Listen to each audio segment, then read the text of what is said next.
Hello ऋषी, हा कोण? कुठे आहे? मी आता पाबे फाटावे. पाबे फाटे. हा बरं ऐक ना, हा वेल्हे ग्रामपंचायतीच्या ह्याच्यामध्ये तू एवढं ग्रामपंचायतीचं काय काम केलंय? तू तुझ्या नावाने एवढे चेक काढले कुठलं? वेल्हे ग्रामपंचायतीमध्ये? मी कसली कामं केलं तेव्हा? मग वेल्हे ग्रामपंचायतीचे तुझ्या नावाने बरेचसे चेक आहेत. माझ्या का? हा, तुझ्या नावाने चेक कसे काढले मग एवढे? मी आता अनिकेतला विचारलं, मला वाटलं अनिकेतच्या नावाने. अनिकेत म्हणतोय नाही, म्हणलं मी नाही काय काम केलं काय, आणि मला काय चेक द्यायचं काय संबंधच नाही काय. मग ह्यांनी म्हणलं ग्रामपंचायतीने चेक काढल्या आणि तुमची नाव आहेत ना तिथं दिलाला. हा हा प्रोसिडिंगच्या नंदू काकाच्या बायकोनी काढले असते. आता पण ते नंदू काकाच्या बायकोनी काढाल, तुम्ही ग्रामपंचायतीचं काय काम केलं नाही किंवा काय नाही, आणि मग तुम्हाला कशाची बिलं काढली? हा बरोबर. अरे मी विचारतो त्यांना. तुझं नाव बऱ्याचशा ह्याला आहे, मग तुला तुझ्या नावाने चेक काढले तर कसे काढले असे मग? हा विचारतो ना मी त्यांना.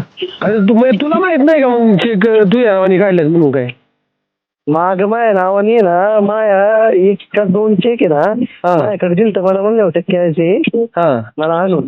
मग एक दोन असतील, तुम्ही म्हणताय बरेच. अरे ते 2.5-3 लाख रुपयाच्या आसपास मला वाटतं का? 2.5-3 लाख रुपयाच्या आसपास आहे. हा बरोबर, मी चौकशी करतो. मग तेच म्हटलं, मग ग्रामपंचायतीचं काय काम केलं होतंस?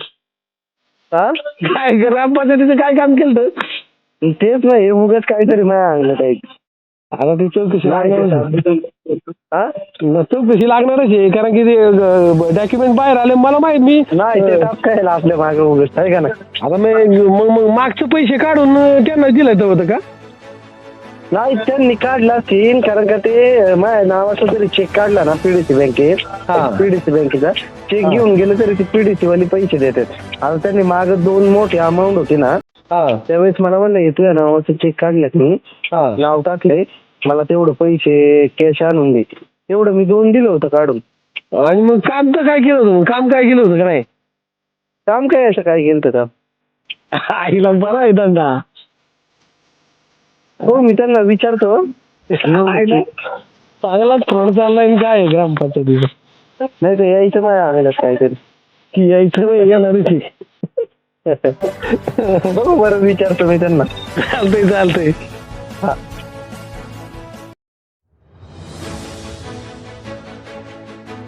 मी संजय प्रभाकर पवार, वेल्हे बुद्रुक ग्रामपंचायतीमध्ये जो काही भ्रष्टाचार झालेला आहे आणि त्यामध्ये प्रामुख्याने माजी सरपंच सीतानंद खुळे व ग्रामसेवक अजित खंडू कुंभार यांनी संगनमताने भ्रष्टाचार करून इसम नामे ऋषिकेश शंकर चोर या व्यक्तीच्या नावे त्या माणसाने कुठल्याही प्रकारचं ग्रामपंचायतीचं काम केलेलं नाही, आणि त्याच्या नावावरती 2,90,730 रुपये इतका निधी उकळलेला असून हा जो काही भ्रष्टाचार झालेला आहे, या भ्रष्टाचाराच्या अनुषंगाने माहितीच्या अधिकारामध्ये जी काही कागद मिळालेले आहेत त्या कागदांच्या आधारे जे त्यांनी स्टेटमेंट दिलेले आहे त्याच्यावरती सरळ त्यांनी बरेचशा प्रमाणात चेक काढलेले आहेत.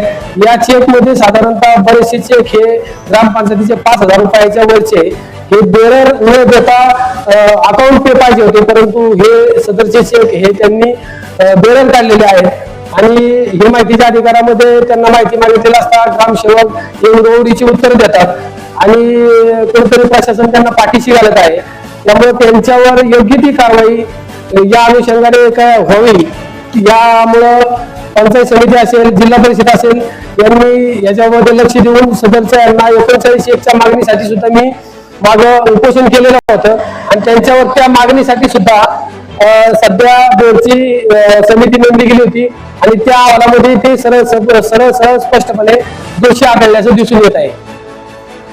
त्यामुळे सदरचे असणारे सरपंच सीतानंद खुळे व ग्रामसेवक अजित खंडू कुंभार यांच्यावरती कठोरातली कठोर कारवाई व्हावी आणि त्यांच्यावर निलंबनाची कारवाई व्हावी, 39-1ची कारवाई व्हावी, हीच या द्वारे मी मागणी करीत आहे.